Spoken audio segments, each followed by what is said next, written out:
চতুর্বিংশ খণ্ড। ষষ্ঠ পরিচ্ছেদ।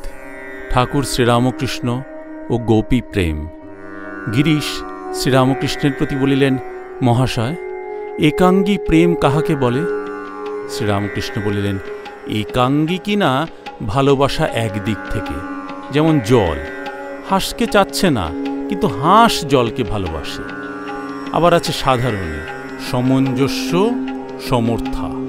সাধারণী প্রেম নিজের সুখ চায়, তুমি সুখী হও আর না হও, যেমন চন্দ্রাবলীর ভাব।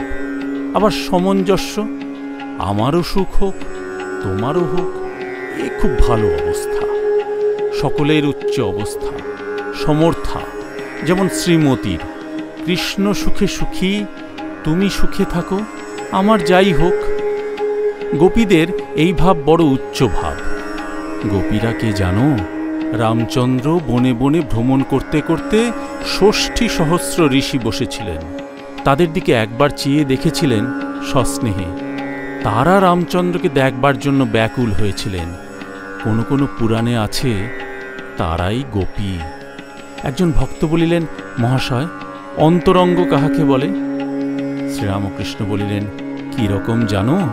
যেমন নাট মন্দিরের ভিতরের থাম, বাইরের থাম, যারা সর্বদা কাছে থাকে তারাই অন্তরঙ্গ। শ্রীরামকৃষ্ণ মহিমাচরণের প্রতি বলিলেন, কিন্তু জ্ঞানী রূপও চায় না, অবতারও চায় না। রামচন্দ্র বনে যেতে যেতে কতগুলি ঋষিদের দেখতে পেলেন। তাঁরা রামকে খুব আদর করে আশ্রমে বসালেন। সেই ঋষিরা বললেন, রাম, তোমাকে আজ আমরা দেখলুম, আমাদের সকল সফল হলো, কিন্তু আমরা তোমাকে জানি দশরথের বেটা। ভরদ্বাজাদি তোমাকে অবতার বলে, আমরা কিন্তু তা বলি না। আমরা সেই অখণ্ড সচ্চিদানন্দের চিন্তা করি। রাম প্রসন্ন হয়ে হাসতে লাগলেন। উফ, আমার কি অবস্থা গেছে! মন অখণ্ডে লয় হয়ে যেত। এমন কত দিন সব ভক্তি ভক্ত ত্যাগ করলুম, জড়ো হলুম, দেখলুম মাথাটা নিরাকার, প্রাণ যায় যায়। রামলালের খুড়িকে ডাকবো মনে করলুম, ঘরে ছবি টবি যা ছিল সব সরিয়ে ফেলতে বললুম। আবার হুঁশ যখন আসে তখন মন নেমে আসবার সময় প্রাণ আটুপাটু করতে থাকে। শেষে ভাবতে লাগলুম, তবে কি নিয়ে থাকব? তখন ভক্তি ভক্তের উপর মন এলো।